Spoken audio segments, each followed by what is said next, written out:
Well, Sports Jazz, thank you so much for tuning in. Isaac and Josh. Josh, again, tell me about the backroom stuff that Ruben Amorim is coming in with in You Carlos see, Fernandez. All those players that I've mentioned, Carlos Fernandez. We see Pereira is also coming through.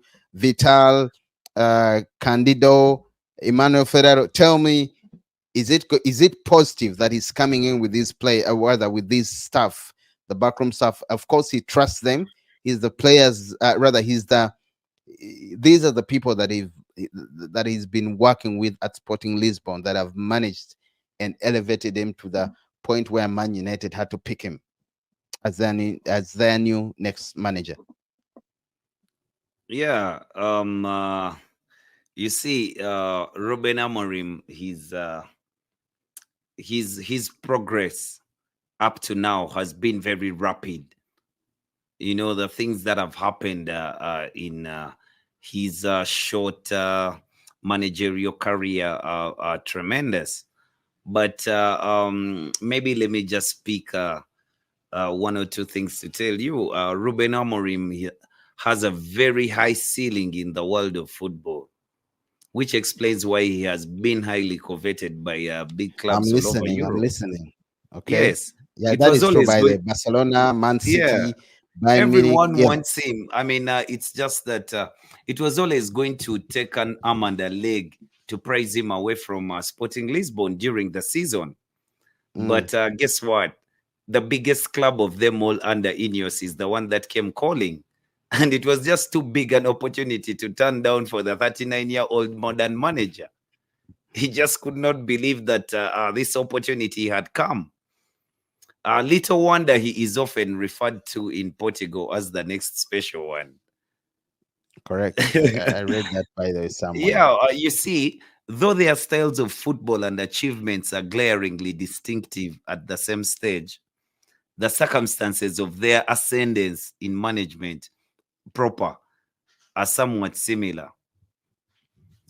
If you remember very well, Jose Mourinho came to Chelsea after winning a Champions League title with Porto, following Correct. then chairman of Chelsea, Ken Betts' sale of the club to Roman Abramovich. Mm, And here comes Ruben Amorim, who won the first title for Sporting Lisbon in 19 years, and followed it up with numerous titles before switching allegiances to Manchester United under Ineos, that just acquired a commanding stake at the club. I think now you can see how he is mirrored with the special one, because things are even that are just not about football are happening almost at the same time. The other time, Roman Abramovich had bought Chelsea. This time, Ineos has gotten a commanding stake at I'm still Manchester waiting, United. Josh, how you're going So, to I mean, relate this to the backroom stuff that is coming with the Amorim. yeah, yeah, yeah. But you see, I am just telling you that this is the type of manager that you have at the moment. Now, if you have that, what has made that guy that guy? Why is he that guy? Is because of the people who work with him, the people who surround him. As in, yes, he does have the tactical nous, but he's kept very good company with people like Carlos over Mm, time in his managerial career. And these are people that he trusts. These are football people. These are people who understand him. And he has introduced something very interesting. You see, Vital, the goalkeeper coach, he likes to have the goalkeeper coach because he wants his goalkeeper to play a certain way. At certain points of the game, he wants his goalkeeper to come and be the third center back. You know, there are two center backs, then he's the third center back, to just have a numerical advantage when he's playing the ball from the back. So, I mean, he has to have a goalkeeping coach for of his choice, so the goalkeeping coach understands exactly what he wants to do, and maybe can transform this to Andre Onana. Then for me, the best of them all that is coming with is the fifth guy in his staff. That is Paulo Barreira, the sports scientist. You see, Paulo Barreira is a sports scientist who applies scientific principles to improve the athletic performance and health of players. You know, he uses their knowledge of he uses his knowledge of biomechanics, physiology and psychology to help athletes achieve their goals. And he works with individual athletes to provide scientific support in preparation for competition. This has he has done at Sporting Lisbon, and he has bettered the odds for the players because he has tried to prepare them in the best manner possible for them to perform at the highest level. Now, that is a thing that I would love for Ruben Amorim to bring with him to Manchester United. That to me speaks volumes about his detailed um, approach to every aspect of the athlete that he wants to manage. So, and the same guy analyzes data from training and competition to identify areas of improvement. I mean, he studies players, he designs training programs and stuff like that. So, I mean, for me, I'm very excited for such a guy to be included on the team in Manchester. Well, thank you for the insight, Josh. So, in others, you're very confident that the boys It's Amorim is painful. coming with are going to be Yeah. an addition. But Yes, with them they're coming, truly an some addition. The painful thing some is people are going to Ruud be van. let go. Yeah, they No, should be Ruben let Nistelrooy go. is going to stay. He's going to stay. He's No, going to stay no. unless In he what decides to leave. capacity? In what capacity? You see, I mean, they're saying What? he's going to stay, but then it might not be in the capacity that he wishes, and then he just decides to leave. I told you yesterday that Ruud van Nistelrooy is not a pushover. He's not a guy that you're going to tell that go and manage the under 21s for as long as you're at Manchester United and you have a contract. You know, Mm, he's not that type of guy. He's the guy who is going to tell you exactly what he wants.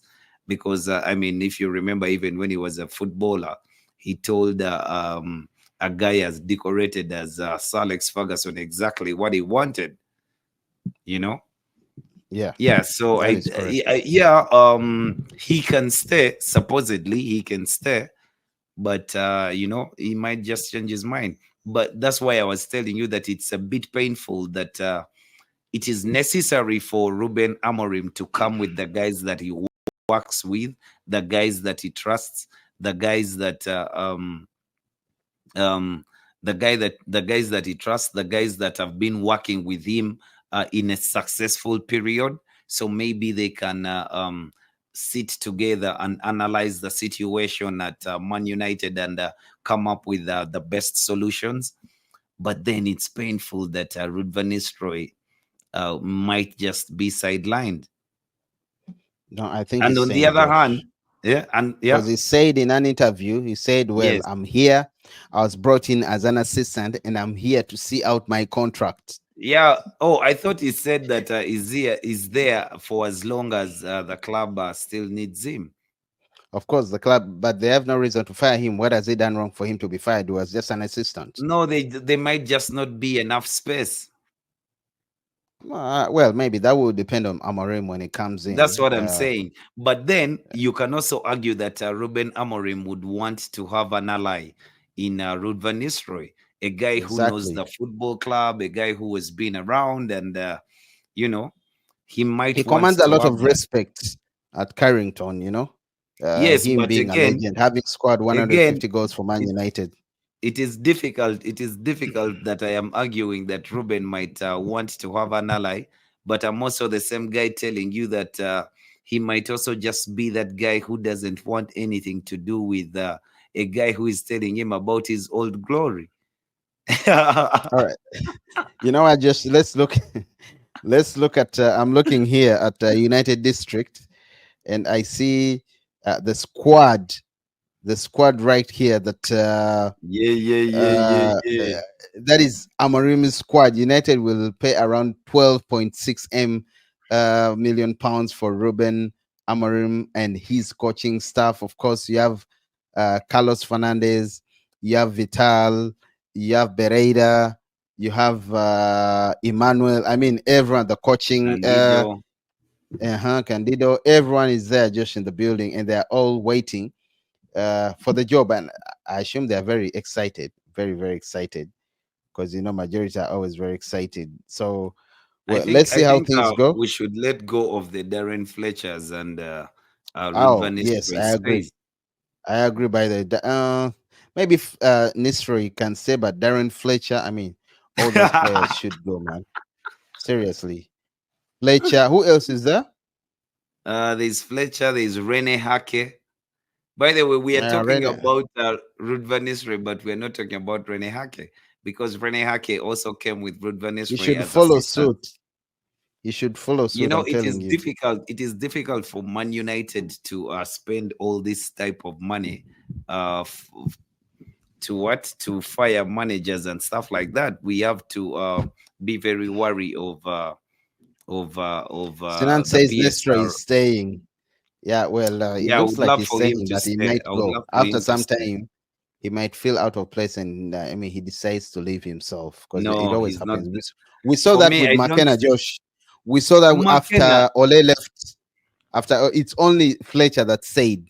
yeah, but Majority of them left. for me, I think that even Ruben Amorim is a guy who would be very. I mean, Ruud van Nistelrooy would be very interested to work with a guy like Ruben Amorim. That would be great. That would be great. That would be great, Josh. We're also looking at players that would thrive and I mean, under Amorim, United Truthful says there's a growing confidence behind the scenes that Harry Amas will have a better chance of breaking through under the incoming coach and is likely to be given even more scope to evolve. Josh, do you agree with that? Come again? It says, let me put it up again for you to see.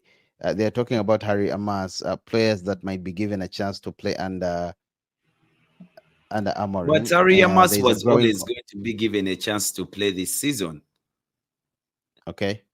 Yeah, he was always going to be given a chance to play this season. It's just that maybe it's taking longer than we expected, but we are just football fans, and uh, unlike uh, um, unlike okay, the most of us do not really get to watch the training sessions and stuff like that, so we cannot really tell the development of the kid. But when we saw the kid, yes, the kid has had some brilliant performances, but you could still tell that there's one of two things about his game that have not yet really developed, and maybe the manager just does not want to throw him in at the deep end, because when you have a kid like Harry Yamas, who is very talented, and you bring him into a chaotic side that is struggling like Manchester United, he might just be the unfortunate kid who just scores an own goal or gives away the ball for a goal on his debut, and that might dent his confidence, and you end up losing such a player for a longer period than you would have liked. So for me, I don't have a problem with the manager in charge of the club waiting on the young lad to be ready, even if he comes and shows flashes of brilliance in a period that we don't have a left back. I can wait.